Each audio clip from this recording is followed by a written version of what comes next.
Hello, everyone, and welcome back to the Football Zone. Today we're doing a football podcast. As you can see, the quality has drastically improved from the 1080p that we have. We're shooting in 4K, high definition, 2160p. Yeah, It's drastically changed from the 720p. So because of our drastic change in camera quality, you should like, comment, and subscribe. Exactly, I couldn't agree more. It'd just be amazing if you did that. How crisp everything is. It's not blurry, it's not fuzzy anymore. Yeah, Got and nice also whilst faces. you're there, if you're gonna subscribe and like, Please follow the socials as well. TikTok, Instagram, you might as well. Doesn't harm you, affects us very nicely though. Oh yeah, exactly. So we're just gonna go in and talking about kind of football that we've watched since. Can we talk about today? We can talk about today. Lovely. There's interesting things that's happened today. It's Lovely. Sunday day of recording, which was the big football day. We beat City. Did you watch the game? No. Liverpool fan not watching the game. You know fine well why I didn't watch the game. Anyway, I did watch the game. How did the game go? It was boring in the first half. City had a disallowed goal. Yeah, Foden.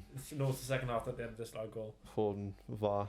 Yeah. Was it controversial VAR or was it acceptable? I can see why it was. I can see why it was given as a free kick, because Haaland basically he grabbed onto Fabinho's shirt and pulled, but it was because when they were reviewing it, like we said in previous podcast, Yeah. they're reviewing it in slow motion, Yeah. so it looks like he was pulling on for a very, very long time. Mm-hmm. But you saw like a 2-second snap, clip of it afterwards Yeah. of how fast it all happened. Which Like- I mean, we've talked about VAR in other videos and on TikTok, and how we think it should be ran, and the slow-mos are a no-go. Yeah, it Because looks everything bad. looks bad Yeah, it in looked slow-mo. It looked a lot worse in slow mo. It made it look like he was grabbing onto him for a very long time from behind and Mm-hmm. pulling him down all the way. But in quick view, you don't even see that. You can hardly see the shirt tug. Yeah. Yeah, I understand. Pull fair of enough. shirt, but, yeah. but Yes. the whole game was refereed quite well. I've got to say it was refereed well. They were letting a lot of stuff go instead, these barges and stuff like that. Anthony Taylor. Yeah, well refereed. I've got a fair play to him. He's actually going to the World Cup. It's been confirmed he's going to the World Cup. But like we said before in previous podcast, if they then done a monthly meeting for this, and there's a lot of positive sort of feedback that's clearly being given, but Gary Neville was saying the whole game, this refereeing is a lot better. Yeah. The flow of the game's so much better. Yes, there's complaints. It's because people are used to this whole you get tapped on the arm and people go down crying and stuff like that, and it's clearly going to affect players like Mo Salah. It's clearly going to affect players like Bernardo Silva, which it did in the game, and the less physical players it's going to affect, like Bruno. And I'm not gonna lie, if Anthony Taylor referees a game for Manchester United, Bruno Fernandes is going to go off crying, Yeah. because Bruno goes down the touch of nothing, which he did it a few times at the Newcastle game that I watched today as well. And I'm not being funny. Good result for that use though. 0-0. We could have Gotta won. admit. We could have won. We genuinely could have won. Anyway, keeping on topic of the Liverpool game. Yeah, well refereed. Mo Salah, he was effective. He was more effective than he's been in games previously this season. Obviously, the Rangers game, he has now the quickest hat trick. Did he play more through the middle, Salah, today? Than out wide? Not really. He was out wide, but it wasn't down the width, he wasn't hugging byline. Yeah. He's more in the channel in between the left centre back and the left back, Mm-hmm. and it was clearly working. Yeah. He had a few chances to get through on goal. He was dangerous. He was causing havoc. The goal that he scored was a good goal. He outmuscled Akanji or Ake, I think it was. I can't quite remember who it was. It might have been I can't remember who it was. Mm-hmm. But he outmuscled them completely. Yeah. It was from a corner kick, big ball over. It's happened before. It's against Arsenal, I think it was, or against Manchester United. It's happened a few times. That similar goal where he outmuscles the last defender, and he just has the pace and he slots it past them. But he did miss a chance in the first half. I think it was the first. I can't remember which half it was. but he'd missed the chance exactly the same, like a 1-on-1. Ederson with an unreal save, but it was just an awful shot. And I actually said, like, I can see Mo Salah not affecting the game very well here. And from that point on, he changed the game completely. I think he was a lot more effective. He was a lot more efficient with his runs. He was a lot more precise. But it's getting that confidence into players, because you can drop off form, but as I say, class is permanent. Yeah, and it shows, because midweek was a massive confidence boost for him, because he hasn't really been scoring, at least from open play. He hasn't really been effective in games, but bagging the quickest hat-trick in Champions League history. Can't go wrong. Massive boost in confidence. Also, getting the fastest hat-trick of assists in Champions League. Assists. But the thing I don't think that one's going to get beat ever. The funny thing is, though, Salah seemed happier for Elliott scoring his first Champions League goal than Salah seemed scoring any of his 3 goals. I think he's just not in the right mindset at the moment. He doesn't look happy at Liverpool. Who? Salah. But I mean, you'd be happy with the paycheck that he's picking up every week, because he signed that big bumper deal. So I mean, was it 350k? Yeah, about that. Didn't you have like a limit? We did, and we brought it for Salah. How much was it? What, our limit? 250. I mean, when you look at players like De Bruyne and Haaland that we talked about, that's what Salah wanted to be on, was the pay the best players in the league as, because he perceives himself as one of the best players in the league, so his pay should look like that as well. History, I think it was granted. He deserved to get that big paycheck personally. I don't see why he didn't. But then you look at Haaland's pay. I mean, the thing is, though, it's astronomical. With City, they don't care. No. They don't have that cap. They don't need to have that cap. They just sit there and go, right, yeah, what do you want? Write it down on a piece of paper. Yeah. We're only signing you for £65 million. What do you want? Bit like Mbappe in his contract. But I think with the Mbappe one, it's going so sour so quickly. PSG were just so scared to lose him to Real Madrid. They just threw money and threw everything at this kid. Well, no, they literally didn't throw anything at them. They said, what do you want? Well, no, because they offered him so many contracts and he rejected a lot of them. So they did offer him stuff. Yeah, and then eventually he said, what do you want? Yeah. And then I guarantee he didn't go, I want to be head of sport and directing at the club. Yeah. I think they went, do you want to be head of sport and directing at the club? Do you want to decide the players that comes in and gets sold? But the thing, there's talks of him wanting to buy out his own contract in January so he can leave on a free. I mean, he penned a 3-year deal, and we're not even 6 months into that deal yet. Was it not? Is it not like 3 months into the deal? And he wants to leave already. It's like 3 months into the deal. Because apparently PSG aren't living up to the contract expectations on their side of the contract. But I bet you that contract's about 40 pages long of his demands. Yeah. So like, it's probably like I demand a taxi that is gold plated and has beds to pick me up every single morning. It will be a stupid contract. Outrageous claims. Yeah. In that contract, I can guarantee it. But I mean, I saw this on social media as well. He's going to be the only player in history who's unhappy playing with Neymar and Messi. I mean, how could you be unhappy playing with Messi? I mean, Neymar was kind of. I mean, and he went. I don't think he was unhappy. I think he just wanted to, he wasn't happy with the situation in the media. People were constantly labeling as in Messi's shadow. Well, the thing that did Neymar in was the comeback win against PSG. Yeah.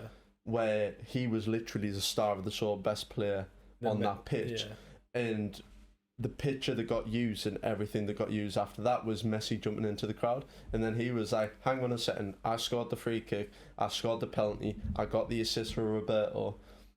Where's my praise? And he was just like, I need to get out of the limelight of Messi to show my potential somewhere else. The thing is though, when you've got someone like Messi going off celebrating into the crowd with such an iconic photo as it was, it's hard not to use that and hard not to go insane. Barcelona 7-1 comeback and have that. Like, if you've got a picture of Neymar, it's not like celebrating, it's not going to have the same effect as Messi, the best player in the world, just like in the fans. You don't see that with Ronaldo. He doesn't go into the fans. No. He goes, "We sue," and or whatever this celebration was the other week. He doesn't care about the fans. He just doesn't care. But if anybody's watched, I don't know if did you watch the Neymar documentary or not? No, I didn't. No. If anyone else has watched the Neymar documentary, hell of a watch. All the media perceived it was Neymar brattiness and Neymar wanting money and this, that, and the other. Everything that's happened because of Neymar's career is because of his dad. Yeah. His dad, so Neymar was a bit, if you compare him to Ronaldinho, used to play football with a massive smile on his face. Used to play it like he was in the streets and in favelas when he was a kid, and just wanted to go out there and enjoy and play the best he could play. His dad then set up a Neymar Foundation. He kept on commercialising him. So his dad was just like, "Oh, but after your career, then you've got all this," and he was just like, "But I don't care about that. I just want to enjoy playing football." And then obviously his dad isn't going to take the slack for that. It's Neymar who takes the heat for it. Because at the end of the day, it's his face that's getting plastered everywhere. It's not Neymar's dad that's getting plastered everywhere. So like, yes, he set up these foundations in Neymar for when he finishes playing football, but like it just made him so unhappy. But this season we're starting to see the best of Fun Neymar fact about again, Neymar. which is mint. Fun fact about Neymar Jr. His favourite game is CS:GO. Yeah. He plays it with like Casemiro and I think Aguero played with him as well. Yeah. So, South American link. because it's a big game in South America as well. Yeah. Why he does Twitch streaming and all that sort of that's stuff. what he streams. He streams CS:GO, and then Aguero obviously streamed FIFA. But I say, stream FIFA as well. Like that's him just trying to enjoy his life. Like Ronaldinho after a match, he would go out on the drink. Exactly. Neymar's like that because obviously he really can't go out, or else exactly like the fame and things like that are a lot different these days. But that's his enjoyment. Yeah. And then his dad will just say, "You need to do this, you need this, that, and the other." But even Neymar said in the documentary, he was just like, "I don't have like a relationship with my dad anymore." Yeah, purely because he was just like, "My dad isn't my dad. My dad's my agent." Yeah, he was just like, "My dad owns these businesses ahead of me. He's not really. I don't have a relationship with him anymore." Well, which is pretty sad. It's a good thing that you've got your parents as the agent. I'm pretty sure Haaland's dad now is agent because me and Areola passed away. Do you remember Dani Alves had his ex-wife as his agent at one point? That's interesting. Because she was his agent, and then they got a divorce, and she was still his agent afterwards. Which she transferred him out of Barcelona. Did you know that? Wait, she transferred Dani Alves? She transferred Dani Alves out of Barcelona to Juventus. Dani Alves didn't really want to leave. Crazy. She was just like, "We're off." That's mad. Yeah. And then also Declan Rice, his dad's his agent, and so was his brother, I believe. I mean, it works because they always should have your best interests at heart, and always try and get what you want. But it can work as a downside. I think it might turn sour with Declan Rice as well, seeing as though he's this hot shot centre mid. And I'm going to assume his dad's a big West Ham fan. Yeah. And his dad won't want... Yeah, that just changed. That's fine, it shouldn't affect anything. Well, it might look cool in the video, you never know. But obviously, his dad will want him to say, but he might want to leave. Well, we'll never know. Well, he probably will want to leave. Yeah. I think to Chelsea. Well, where Declan Rice will end up next summer is Chelsea. Actually, on that, so you think I agree, but I can also see him going to United. Yeah. I mean, the reason why I think he's going to Chelsea is because he was at Chelsea Academy. He's got a big love for Chelsea. 100%. He was there for a lot of years before they released him. And obviously, he's best mates with Mason Mount and things like that. And Mason Mount won't leave Chelsea unless he gets booted out, really. Yeah, so I can see Rice joining them because Kante's agent, Jorginho's agent, both of them could potentially leave next summer. I think I can see Kante leave next summer. Yeah, I mean, don't think Jorginho will leave, but I see Kante leaving next summer. Yeah, so then you're going to have to replace him with someone. I think personally, United will probably try and get him though, and that's United. But that's United then going backwards again because you're signing this agent, sent him in, and said go all out, go for Rice, build that project. You've signed youngsters such as Malacia. Malacia. You've got Martinez, what, 24, 25? Younger than that, I think. Martinez. They might be 23, something like that. You've got all these young players. You've got Delo, he's like 25. He's looked good this season. And yeah, he's great. I think Declan Rice will be like a big saga for the summer. But he was this summer as well. People didn't know if he was good enough. He was wrongly the big saga for the summer though, because him and the club said that he was staying. Yeah. The clubs and David Moyes said that he's staying. Mm-hmm. He said he's staying for this season. Yeah. But the thing is, it's this massive £100 million price tag that they've got on him. It all depends. David Moyes up to 150. Yeah, but the thing is though, West Ham now they're not going to get Conference League unless they win the Conference League. I don't think they're going to get any European position this season. Football. I mean, they've had a bad start to the season. I mean, 1-1 draw against Southampton today. I didn't watch the game. Had an Acker on. They let me down. One's a piece. I mean, Newcastle again as well today. They let me down. We'll talk about that game, maybe. Yeah. I think it was a fair game. I don't see where Manchester United fans are coming from in terms of this Ronaldo whole disallowed 2 goals. The first one, Ronaldo was offside by 15 yards, so you can't call that unlucky. He was offside by 15 yards.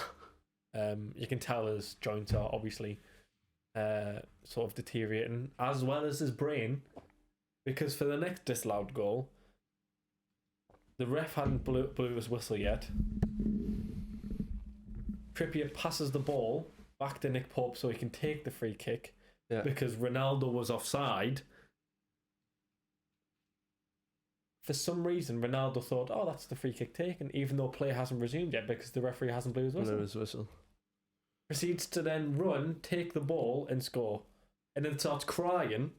And all Man U fans start crying and say, oh, no, it was a goal. I mean, I haven't watched any football Saturday or Sunday because be busy, but looking at what's happened during the games, I was slightly confused at the fact that Erik ten Hag didn't make any more substitutions. He brought off Ronaldo, brought on Rashford in the 72nd minute, but there's no other subs made. Like, I mean, his bench isn't the strongest, but could have Elanga come on and made a difference? I think Sancho played okay.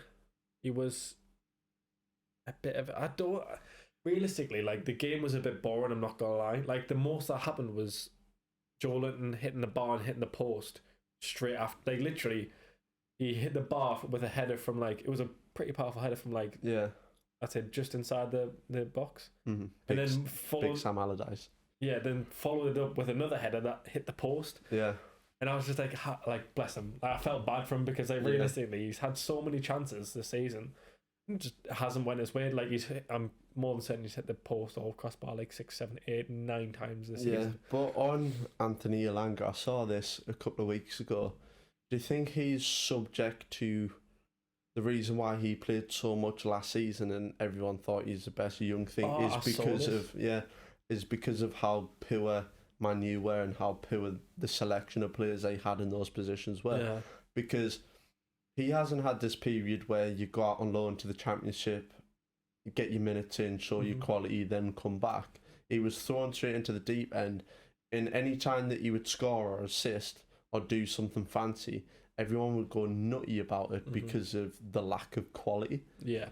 So I don't think he's a bad player at all. I think he's got quality there. I think he needs more experience. Playing at such a high level, you might say that is probably the best experience you can get. Yeah. And it might do him well. He might just need some time out of the first team. Might just settle in a bit more. I don't know. But I think he's a good player. But I did see that, yeah. Also, on Anthony himself, he was a real threat in the game, to be fair. Yeah. Multiple occasions, he was a threat. And he looks to be the real deal for United. He looks good. He really does. He's very forward thinking. Yeah. He never when he gets on the ball, he doesn't turn his head and always pass back. Sometimes he does. But he's always thinking, how can I get my team forward? How can I press forward? Can I take these people on? Yes, I can take these people on. Yeah. So he goes for it. He's always thinking like, I'm 1v1 here or 2v1 here. I can get past you. Which was the situation against City. Like maybe it's like a week or two ago. Yeah. He saw the opportunity, he took it inside, brilliant goal. Yeah. He takes his opportunities.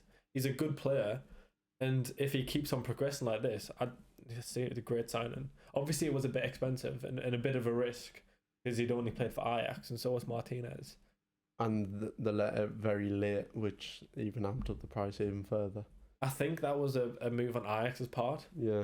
Because I mean, Ajax had already sold quite a few of their big players, and they didn't really want to sell, and they didn't want to sell another big player. But I think the hand was forced when they got offered £72 million or whatever the figure was. You can't turn that down, because if he went and had a poor season this season for them, or you picked up a long-term injury, then his price would just drop straight down to like 30, 40. And then they'd lose him on the cheap, where if a club like Ajax gets offered that amount of money, you can't reject it. You can't. Because you can find another person that'll do the job just as good in the same league. I mean, they have that Kundas or whatever his name is, who is looking great. I mean, the signed Steven Bergwijn from Spurs in the summer, and he's looked incredible back there. I mean, he played for PSV as well. That's a bit of an interesting move. It is the Dutch league. Yeah, but the thing is though, if you're selling a player for 72 million, you can replace him for 15 million. Why not do it? Easy. Like, Bergwijn clearly wasn't proven in the Premier League. He didn't have a good time in the Premier League. Bring him to the Eredivisie where he's already proven in that league. Yeah. And you can sell this kid for 72 million. I'll do that in a heartbeat. Yeah. Because then that 72 million can go towards everything. It can go towards funding everything, paying off your staff, paying off your wages for your other players. Yeah. For a long period of time. I liked Steven Bergwijn. I did. I was always rooting for him because I just thought he always had something about him. It was a bit like Depay at Man U. Yeah. Where he's got something there. It's just not working out properly. I think that's the same as Martial as well, though. And I think Steven Bergwijn might end up in the same situation as Depay had. Yeah. He then left the Premier League, went to a different league, and excelled. A less out there and major team. Excelled, and then got a move to a world-class team again, which has happened with Depay. The thing is, it's just because there's not as much media coverage. When he makes a mistake, the mistake isn't plastered all over TV and Instagram. And when you go across the Eredivisie, you only see the great moments. Yeah. Like, if someone makes a mistake in the Eredivisie, you're not going to see it. No. Like, realistically. So it's a good move for him. He's going to... I mean, that's what happened in the first place. Bergwijn shone in the Eredivisie, got his move to Tottenham, and then now he's back in the Eredivisie again. Yeah, you can see him getting a big move again because he does have quality. He does. He proved that against City on a few occasions. He proved that on quite a few occasions, but just wasn't consistent with it. But that could come with inconsistency with Spurs at the time that he was there, though, because he was coach under Santos and a few managers before that, changing formations, changing tactics all the time, and then he just couldn't. Conte wanted to bring in Kulusevski into that position, which I mean, realistically, has worked out quite well. And on Tottenham, their 2-0 win against Everton the other day, I did watch that game. It's another game where I just don't understand what Tottenham's tactics genuinely are, and I'm baffled at the fact that I believe they're third in the league. They are third. I mean, that win put them to within a point of Arsenal, Arsenal 2 points in front to Arsenal, but Arsenal and City were yet to play. Arsenal are now 4 points clear of City. Yeah, well, Spurs are now joint on point with City, as well. Yeah, that's interesting. But again, on Tottenham, I just don't. When I'm watching the games, I've watched quite a few this season of Tottenham. Yeah, I watched them against, I think it was Porto or Sporting in the Champions League. I don't quite know. I think it's Sporting. Yeah. And I've watched them against Wolves. I've watched them against Everton. I've watched them against Chelsea. And I just don't understand what sort of system they're going for. They're really negative. They'll always defend with everyone behind the ball. And I understand that when you're 1-0 up. But when you've got players like Kane, who's supposed to be your furthest player forward, in right back, and when they win the ball, they then turn and look to see who they've got up the pitch. Well, Son's not up there because he's also defending. Well, he's out left, isn't he? Well, no, the game that they played against Everton, they played 5-3-2. Yeah, I saw that. Because Kulusevski's injured. So someone came off injured, and instead of replacing it like for like, so bringing on Lucas Moura, they brought on Basuma. And then they started the game. Oh, they started with 3 in midfield. Injured, and then so 2. They started like that. Right? Yeah, so. So Kane and Son were up top, 3 in midfield, 2 wing back, 3 centre halves. Yeah. So when they were attacking, and they won the ball, when they won the ball in the defensive area, when they go to then progress up, they've got no options to sort of stretch the play, so they can then start passing the ball around. They were just so compact. They'd have to start playing tiki-taka, and then they'd lose the ball again. Well, I said that about Kane for England as well. When we went the same situation, we went 5 games without scoring an open play goal, or 400 odd minutes without scoring an open play goal. And that's when we put that thing out on TikTok saying, does Kane deserve to be a definite starter in the World Cup? Because the reason behind that is we weren't scoring any goals, but Kane was getting himself into positions out wide, dropping deep, looking forward or looking to get the ball in the box. But he should be that person. He's in supposed that to be 9 position. Instead of being out wide, putting the ball into the box and nobody. I understand, right, off a goal kick, right, when they play in the playing up in that system, if he drops deep, gets the ball, lays off, then goes. Yeah. But he comes deep, gets the ball, lays off, and stays deep.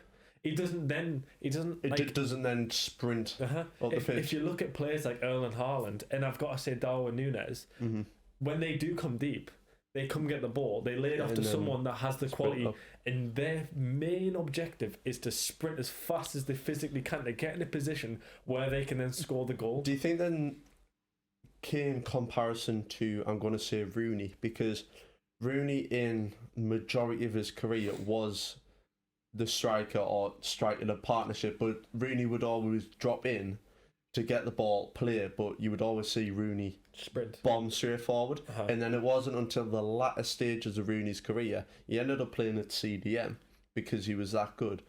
Could that same thing happen with Kane, where Kane finishes his career off in midfield? I wouldn't say CDM, because I just don't think Kane... maybe he's as a number 10. I'd say I can see him being a false 9 or a number 10, maybe, but I couldn't see him dropping into midfield. I don't think he's fast enough. I don't think he's smart enough for the midfield. I don't think he has... Rooney had the awareness. But I think Rooney just a sheer tenacity for the game. Like when he was up front, always pressing, always whacking in dodgy tackles. But the thing is that he was playing for the badge. Yeah. With Kane, he'd go move. He would move teams. Why he wanted to? Yeah, but more on Rooney and Kane. Rooney, when he won the ball or had Kane even got the ball, he could dribble and take it past 2 or 3 players. He'd lay it off to someone and then he'd go bombing. He'd lay it off to someone, play 1-2, and let them complete the move, because Rooney played in a 2 up top. Yeah. But the majority of his career, the other person was just like Van Nistelrooy. He probably played up top with Berbatov, Tedesco, Van Persie. He's played up top with some quality. But to be fair, when Van Persie came into the side, that's when he started dropping a bit deeper. They switched into a diamond, because you had Van Persie, Falcao, Rooney, 3 midfield, and you 4 at the back. But with Rooney, I think he also has like amazing passing ability. Like if you look at his like passing ability, it's unreal. That time for like DC United, when he tracked back, like won the ball, and then played like literally a cross ball. That's what Kane doesn't have. He doesn't have the ability and the tenacity to run after someone in the 90th minute of the game when he's 34-year-old, fat, overweight. He still runs after the ball because he has that heart and desire. I think everyone forgets, or the people don't appreciate how good of a footballer Rooney was, because his longevity of his career, though. The English media and the limelight just shoots people like Rooney down. Yeah, because he isn't a good-looking person. like for his off-field antics from time to time, and some of his on-field antics as well. But he was absolutely incredible for England and for Man U and for Everton and everywhere that he was. The thing is, though, for a long time he was our only like good player until players like Raheem Sterling started coming through into the England team. Like genuinely, in terms of an attacking outlet, what you had Welbeck. Yeah. You didn't have anyone like Wayne Rooney. Welbeck. You just saw him working his absolute butt off. Yeah. And for a long time, I don't know who is our top scorer. I think it's probably Kane now. No, it's not Kane yet. Don't look it up. England's top goal scorer. I don't think it's Kane yet. But I think Rooney was our top goal scorer at one point. I don't know who it is now. I think it's. Because Rooney definitely overtook for. Is it not Lineker? No. I'm pretty sure Wayne Rooney overtook. I'm pretty sure he was our most or highest goal scorer at one point. Like 40 something. Like 45 goals. But on Rooney. No, it is Rooney. Yeah, what's it? 53. 53. Kane's 2 goals behind him. There you go. And then Bobby Charlton 49, Gary Lineker's 48. But yeah, I think Wayne Rooney's just something different. It was just something different. Yeah. I mean, his all-round game was just amazing. Remember that volley that he scored where he was arguing with the referee and the ball just dropped and he just he took his aggression out on the ball. Like, what a beautiful strike it was. Yeah, I've got to say, it was a beautiful strike. But on this weekend, El Clasico was today as well. Also, Real Madrid beat Barca 3-1 as well. Which was unfortunate. Which, yeah. Me being a Barcelona fan, well, I'm a Barca fan just because of Messi, really. And it's kind of just remained because I do really like Barcelona. I mean, I've been a Barca fan since a kid just because of the style of football and just how attractive it was to watch. Yeah, it was. Goal scorers in that game. Benzema, Valverde. Then Ferran Torres scored and Rodrigo scored a 91st minute penalty. Wait, he took a penalty? Was Benzema off at that point, I'm guessing? Yeah, it was. Yeah. Benzema went off like 2 minutes before. Oh, there you go. I mean, Real Madrid had a shocking game against Shakhtar Donetsk midweek. Yeah. Obviously, Rudiger having that awful face injury. He came on. He came on? He played. Today, he played. With the mask? Yeah. Well, there you go. That's why they won. Did you see what he said at Alaba? He just said, "Don't worry, bro. I'm ugly anyway." He's got a point. He was just like, "It's only a cut." Whilst he's getting what was it, 25 stitches? It was brutal. To be fair, like fair play to him for sticking his head there. I mean, he is a warrior, but yeah. I mean, I think that probably wraps up today's podcast. Then. Yeah. Anything else interesting happened this? Big news actually, because you made a TikTok about it. Mason Greenwood's been. Oh yeah, that was a big one. So obviously there's a court case. Attempted rape and coercive and aggressive assault, something like that. It was an assault, and then something coercive behaviour.